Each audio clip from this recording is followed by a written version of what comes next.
walang gamit. Ayun ba yun? Yeah. Ah, Ito okay. yung ang Oo. kulit ng mami nyo kasi dinala kayo sa beach pero ayaw kayong Yes. magbasa. Ha? Tama ba naman You yun? wanna shore? Loko. Kaya Sige, manunod ka. sorry.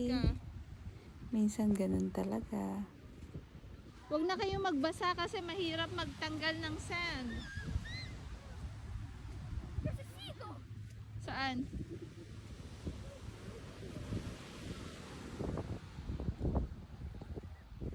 Cold, Alonso.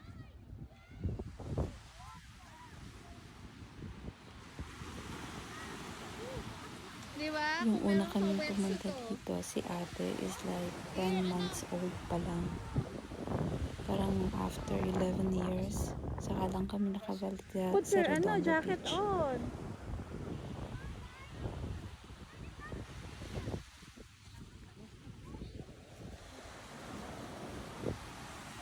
It's okay. You're gonna be wash your hands. Okay.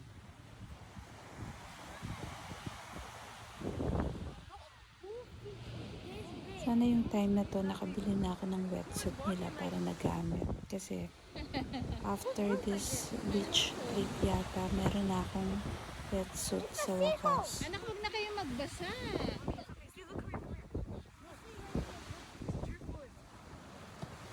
O diba si mami, kitang siya yung wag magbasa. Hello, dagat kaya yan?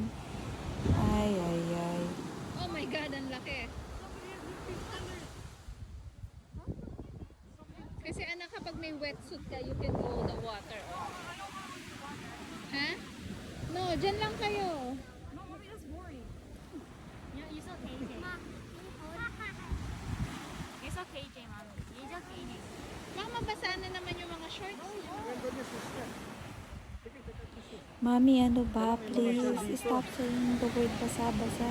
Mababasa naman talaga sila dahil nga nasa beach kayo. Hello, kahit malamig, enjoy naman sila.